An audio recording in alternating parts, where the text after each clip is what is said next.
என் பையனுக்கு வந்து பார்க்கும்போது 2.25 வயசுல தான் நாங்கள் கண்டுபிடிச்சோம். அது வரைக்கும் என்ன ப்ராப்ளமே தெரியாமல் இருந்தது. ஒரு பாய் சொல்ல மாட்டான், ஒரு ஃப்ளைங் கிஸ் கொடுக்க மாட்டான். ஏன்னா ஃபஸ்ட்டு ஒரு பொண்ணு இருக்கனால நமக்கு எல்லாம் டிஃப்ரென்ஸ் தெரியுது. ஆனால் டாக்டர்கிட்ட போய் கேட்டால் இங்கே நம்ம ஊரில் எந்த டாக்டருமே கைடே பண்ணல. இதுதான் ப்ராப்ளம், இது ஒரு ஆட்டிசம்னு ஒரு இது இருக்குது அப்படியே நம்மளுக்கு தெரியுது. எந்த டாக்டர்கிட்ட போனாலும் யார் கைடன்ஸ் பண்ணுறதில்ல. எதேச்சியாக மதுரைக்கு போகும்போது தான் இங்கே ஒரு மாதிரி ப்ராப்ளம் இருக்குது, அதுக்கு தெரப்பி சென்டர் இருக்குது, அது நம்ம ஊர்லேயே இருக்குங்கிறது கண்டிப்பாக நம்ம கொடுத்து வச்சுருக்கோம்.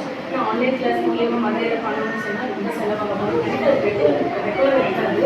நம்ம ஊர்லேயே இருக்கிறது நம்மளுக்கு ரொம்ப ப்ளஸ் பாயிண்ட்டாக இருக்குது. கண்டிப்பாக நம்ம ஊரில் இருக்கும் நான் எதிர்பார்க்கவே இல்லை. ஒரு டாக்டர் மூலியமாக தான் நான் மேடம் இருப்பாங்க. இப்போ ஒரு 1.5 வயசு ஆயிடுச்சு. இப்போ தான் அந்த பேரியர் வந்து ப்ராப்பராக வருது. இப்படி சொல்கிறோம், எதுக்கு மாற்றி மாற்றி சொல்கிறோம். ஆனால் 1 வருஷத்துல ஒரு நார்மலாக ஒரு கண்ட்ரோலபிளாக இப்போ ஃபுல்லாக 4 இயர்ஸ் ஆயிடுச்சு. எல்லாமே இப்போ புரியுற ஸ்டேஜாக வந்திருக்கு. அதான் எல்லாமே இப்போ அண்டர்ஸ்டாண்ட் பண்ணிட்டு ஒரு ஃபீலிங்காக கூட நம்மகிட்ட வந்து இப்போ தான் எக்ஸ்பிரஸ் பண்ணுறோம். இப்போ ஒரு சாக்லேட் இருந்தால் கூட வந்து அம்மா சாக்லேட் கிடச்சிருக்கு அப்படின்னு சொல்லி எக்ஸ்பிரஸ் பண்ணுறது. ஸ்பீச் இன்னும் வரல. 1-2 வார்த்தை மட்டும் வந்துருக்கு. அதை சொல்லிட்டு எல்லாமே சொல்லலாம். அந்த காம்ப்ரிஹென்சிவ் ஸ்பீச் இன்னும் வரல. இதுவே ஒரு பெரிய இம்ப்ரூவ்மெண்ட் தான். Thank you sir.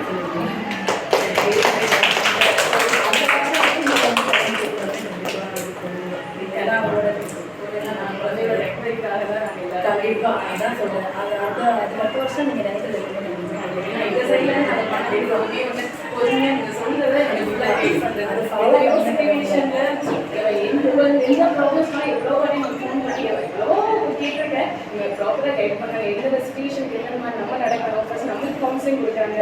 நீங்கள் எதுவும் ஃபீல் பண்ணாதீங்க, நம்ம பையன் எப்படின்னு வந்துருச்சு, அது எப்படி ஓவர் கம் பண்ணி வரணும்.